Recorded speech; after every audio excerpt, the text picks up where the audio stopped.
Papa, pourquoi tu veux m'envoyer rejoindre Mère sur Terre? Pour l'y aider à protéger la vie, petit Corona. Regarde comme elle est belle. Papa, pourquoi me mettre dans le pangolin? Cet animal, Corona, est en voie d'extinction. Et pourtant les hommes continuent à le braconner, de le manger, d'en faire un trophée. C'est donc un symbole, et ce sera la première étape de ma leçon.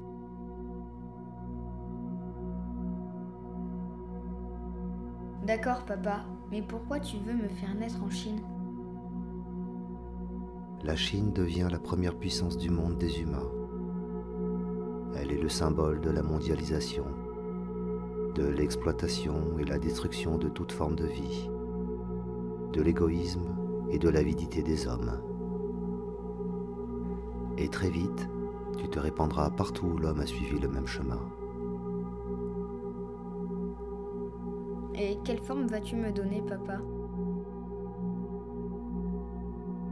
La forme d'une simple vie de plus, invisible pour eux. Un virus qui va principalement infecter leur souffle de vie. Mais pourquoi? Tu vois, presque partout ils ont pollué la terre pour s'en nourrir et dérober ses trésors.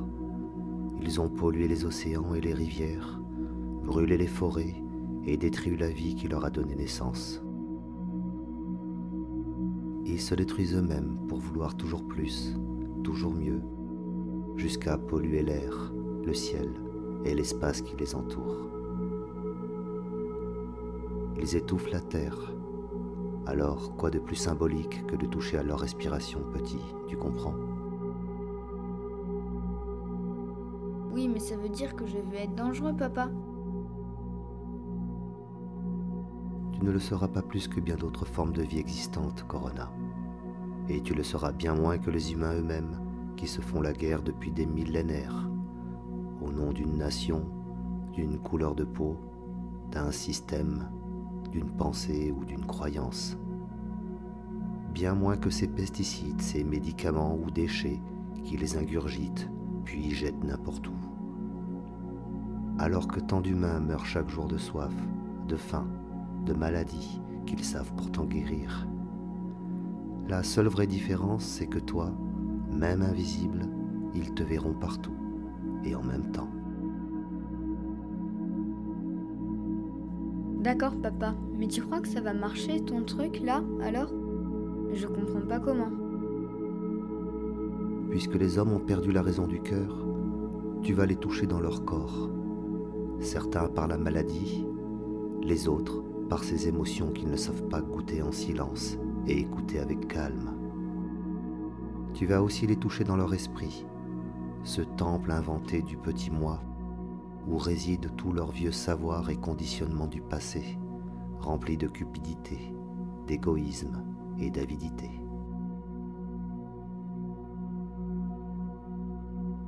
Oui, mais alors, les hommes vont avoir peur de moi. Oh mon petit, oui. C'est sur cela d'ailleurs que je compte pour qu'ils cessent de se croire civilisés et deviennent enfin des vrais humains. La peur sera là dès le début, partout, d'où qu'ils viennent. Puis, la privation de leur prétendue liberté par un isolement forcé, l'effondrement de leurs fausses valeurs économiques, morales, sociales ou politiques, de leurs croyances.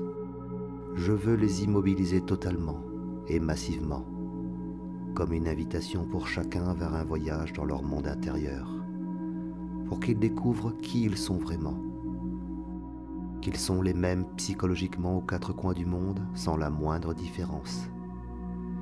Ils se disent bons et justes la plupart du temps, et pourtant, ils ne cessent de critiquer, de revendiquer, de semer le chaos au nom de l'ordre et la morale. Ils ont tous tant de colère, de peur et de désirs égoïstes. Alors qu'ils se regardent et qu'ils s'acceptent enfin tels qu'ils sont, en toute lucidité, sans masque.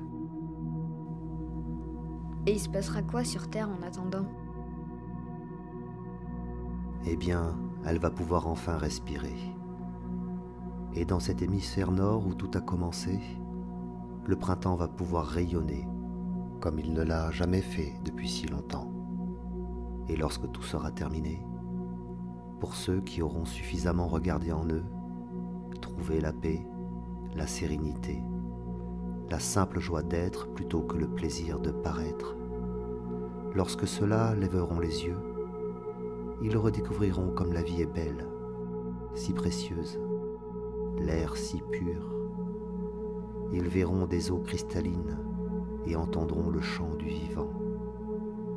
Ils redécouvriront qu'ils ont une famille, des voisins, souriront de tout et de rien, même à l'inconnu.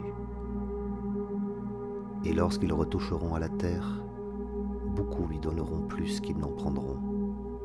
Et peut-être qu'ils seront assez nombreux pour inventer un nouveau monde, dénué du pouvoir de l'ego, du monde du désir et de la peur. Tu es dur, papa. Tu aurais pu alerter avant de taper aussi fort.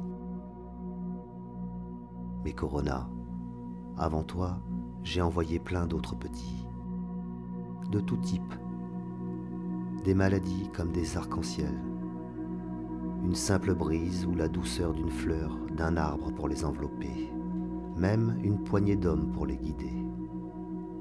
Certains ont compris, mais ils étaient trop peu, et leur monde s'y cloisonnait déjà.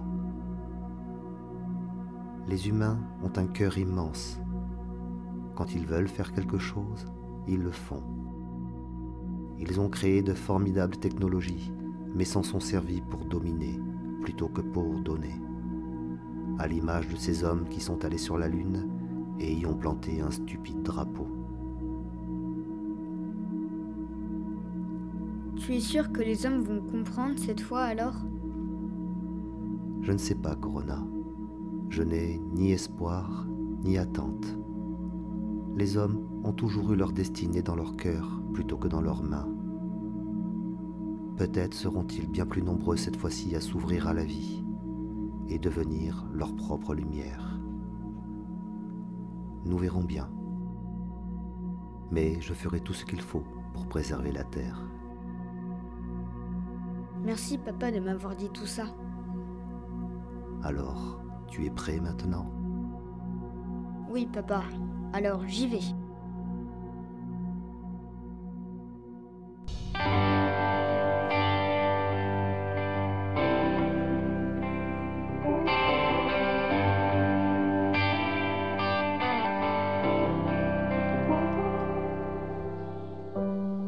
Imagine there's no heaven. It's easy if you try. No hell below us. Above us only sky. Imagine all the people living for today. Oh, imagine there's no countries. It isn't hard to do. No need to kill or die for an old religion too. Imagine all